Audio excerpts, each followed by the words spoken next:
राजस्थान में एक किला है भानगढ़, और इस किले के दरवाजे पर भारत की अपनी गवर्नमेंट ने लिखा हुआ है, सूरज ढलने के बाद अंदर आना सख्त मना है। सोचो जरा, पूरी दुनिया में और कोई ऐसी जगह है जहां खुद गवर्नमेंट ने ऑफिशियली डराया हो? नहीं है। मगर ये सिर्फ डर नहीं है, ये कुछ और है। कुछ साल पहले एक जर्नलिस्ट टीम रात को यहाँ गई। प्रोफेशनल कैमरास थे, हाई एंड ऑडियो रिकॉर्डर्स थे, सब कुछ तैयार था। उन्होंने अंदर 1 घंटा बिताया, अंधेरे में, अकेले, बिल्कुल खामोश रह के। जब वो बाहर आए तो उनके कैमरास की फुटेज करप्ट थी। ऑडियो रिकॉर्डर्स पे एक भी साउंड नहीं थी, जीरो। जैसे अंदर कुछ था जो रिकॉर्ड होना ही नहीं चाहता था। वो टीम दोबारा कभी नहीं गई। अब मैं तुम्हें असली कहानी सुनाता हूँ। सदियों पहले भानगढ़ एक जिंदा, रोशन, मुस्कुराता हुआ शहर था।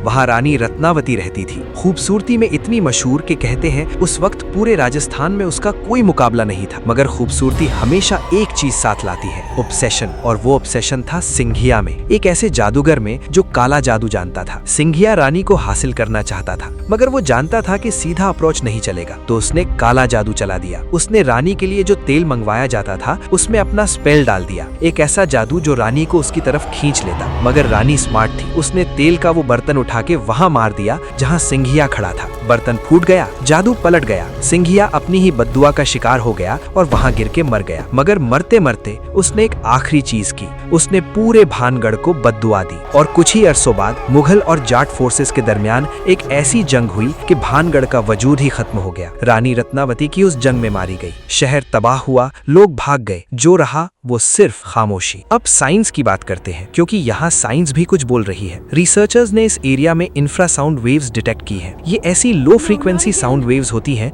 जो इंसानी कान बिल्कुल नहीं सुन सकता, मगर ये वेव्स सीधा तुम्हारे नर्वस सिस्टम पे असॉल्ट करती हैं। तुम्हें सडनली घबराहट होने लगती है, हाथ कांपने लगते हैं, आंखों के सामने कुछ हिलता हुआ लगता है, और कभी कभी ऐसी चीजें दिखती हैं जो वहाँ है ही नहीं। इसके अलावा यहाँ इलेक्ट्रोमैग्नेटिक फील्ड्स भी अनयूजुअली स्ट्रॉन्ग है। EMFs एक तरह से तुम्हारे दिमाग के साथ खेलते हैं। प्रेजेंस का एहसास होता है, जैसे कोई आसपास खड़ा हो। और फिर है पैराडोलिया, यानी अंधेरी जगह में पत्थरों और दीवारों में इंसानी चेहरा ढूंढना। हमारे दिमाग की डिफॉल्ट सेटिंग है ये, वो हमेशा पैटर्न्स ढूंढता है। भानगढ़ जैसी जगह पे अंधेरे में दिमाग ओवर टाइम पे काम करता है। और ASI का वो बोर्ड, ऑफिशियल एक्सप्लेनेशन है, रात को जंगल में लेपर्ड और हाइना निकलते हैं, किले की दीवारें जर्जर हैं, अंधेरे में कोई गिर सकता है। एकदम लॉजिकल, बिल्कुल सेंसिबल। मगर फिर एक सवाल, वो जर्नलिस्ट टीम की फुटेज क्यों करप्ट थी? कैमरास क्यों फेल हुए? क्या लेपर्ड ने रिकॉर्डिंग डिलीट की? तारीख ये कहती है कि भानगढ़ एक रात में तबाह नहीं हुआ था। लोग धीरे धीरे गए, जैसे एक अनदेखा दबाव था, कोई चीज जो कहती रही, यहाँ मत रहो,